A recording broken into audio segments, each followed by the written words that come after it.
Jirra jirtuu kabajamtoonni maatiiwwan lammiishootuu baanii lammiishootuu birraati. Viidiyoo har'aa kana keessatti waan sadii qabadhee isinii dhiyaadheera. Inni tokkoffaan Wondershare Filmooraa fayyadamne akkamittiin akka iskiriinii keenyarraa akkamittiin waa waraabuu akka dandeenyu. Inni lammaffaan akkamittiin weebkaamii fayyadamnee Wondershare Filmooraatiin akkamittiin akka viidiyoo waraabnudha. Inni sadaffaan immoo Wondershare Filmooraa fayyadamne akkamittiin akka sagalee waraabnu isin agarsiisuudha. Na hordofaan affeerraa kiyya. Akkuma beekamu tiitoorii tokko tokko jechuu barbaaddanii yookiin immoo laaptooppii keessan irraati waan ta'e agarsiisuu barbaaddanii dirqama screen recorder isin barbaachisa jechuudha. Kanaafu akkamittiin akka screen keenya waraabbachuu dandeenyu yookiin immoo record gochuu dandeenyu isin agarsiisuudha. Na hordofaan affeerraa kiyya. Jalqaba application Wondershare Filmooraa keenya banachuu qabna. Kunooti application kiyya naaf banameera. Erga application Wondershare Filmooraa banadhee maal godhachuudha. Kunoo as dhufeetaniin file kan jettu jirti. File jettu record media kan jedhu jira. Sanaan booda kunoo record from webcam kan jedhu jira, record PC screen kan jedhu jira, record voice over kan jedhu jira, sagalee waraabuu jechuudha. Kanaaf jalqaba record from webcam isin agarsiisa waan ta'eef okay jettu jechuudha. Okay, yeroo record from webcam itti buutanii shitti kana mallattoo kanatti buutu. Garuu san dura maal gochuu dandeessu? As kanaatti video device kan jedhu jira. Kaameraa biraa yoo qabaattan sin yookiin kaameraa laaptooppii keessanitti insert ta'eeru yoo jiraate sana fayyadamuu dandeessu. Asitti resolutionii video keessatti waraabdan filachuu dandeessu. Asitti frame per second frame rate isaa filachuu dandeessu. Asillee audio kan waraabdan yoo audio recorderii qabaattanii asitti filachuu dandeessu. Ta'uu baannaan default ma fayyadamtu jechuudha. Kanaaf maal gootu? Shitti kana kun mallattoo kanatti buutachuudha. Yoo kanatti buutan maal ta'a jechuudha? Video waraabaa jechuudha. Kun okay jedhame. 3 2 1 jedhee waraabuu eegala.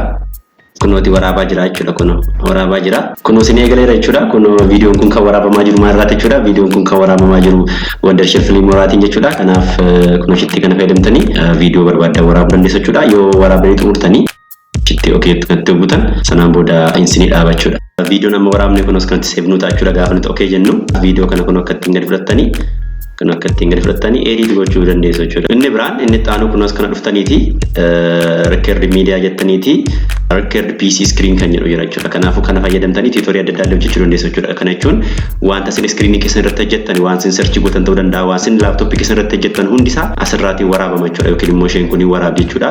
Kanaafuu record PC screen kan jettu kanatti gaafa bu'u kunuunaan dhufeera waan jechaa jira. Asitti setting isaa full screen jechaa jira. Kana jechuun screen hunda isaa kun asii qabe haga sitti hunda isaa kan waraabu jechuudha. Yoo lakki screen full screen bitattan immoo kun akka ittiin kan harkistanii hamma waraabuu barbaadan qofa yookiin immoo paartii screen keessan irraa waraabuu barbaadan qofa waraabuu ni dandeessu jechuudha.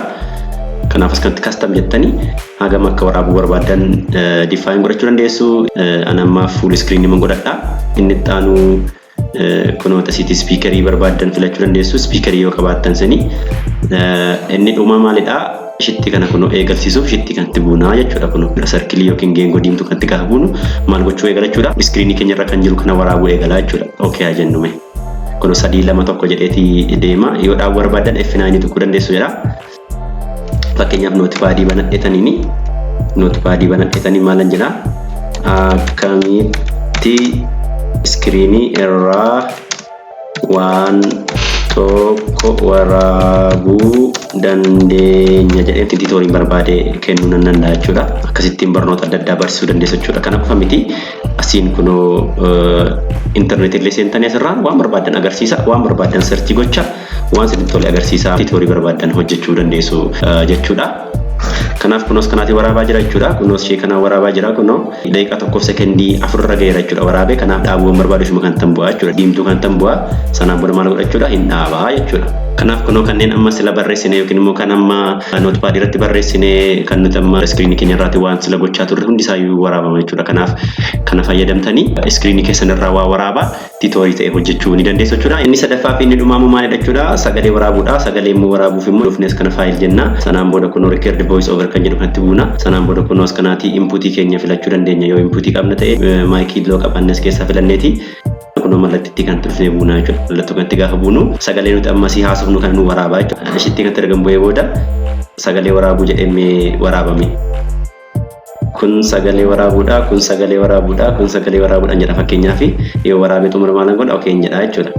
Kuno sagalee nama waraabame kunos kana jira jechuudha. Mee dhaggeeffadhaame sagalee waraabuu kan jedhu nu banaa jechuudha. Mee dhaggeeffadhaame kun sagalee waraabuudha, kun sagalee waraabuudha, kun sagalee waraabuudha jedha fakkeenyaaf. Kanaafuu kun akkasitti maal gochuu dandeessu jechuudha. Sagalee keessan waraabuu dandeessu jechuudha. Kanaaf gabaabumatti Wondershare Filmora kana fayyadamtanii tokkoffaa webkaamiitiin viidiyoo waraabuu dandeessu, lammaffaa immoo iskiriinii keessan record gochuu dandeessu yookiin immoo iskiriinii keessan waraabuu dandeessu, sadaffaa immoo sagalee waraabbachuu dandeessu jechuudha. Viidiyoo amma waraabame kana immoo lookaalii irraa eessaa arganna yoo jettanii kun as dhuftaniiti dookumentii keessa seentu. By default dookumentii keessa seeftaa kunoo Wondershare Filmoraan seenaa recorded kan jedhu jira isheetti buutanii kunoo viidiyoo amma waraabnes keessa argachuu dandeenya jechuudha. Warreen kun amma viidiyoo nuti amma waraabne jechuudha. Kanaaf kunoo akkas gootanii iskiriinii keessan irraati akkasumas viidiyoo akkasumas sagalee waraabuu dandeessu Wondershare Filmora irraati jechuudha. Viidiyoon irraa kan fakkaata waan dhaggeeffataniif galatooma. Waraabuu deebana.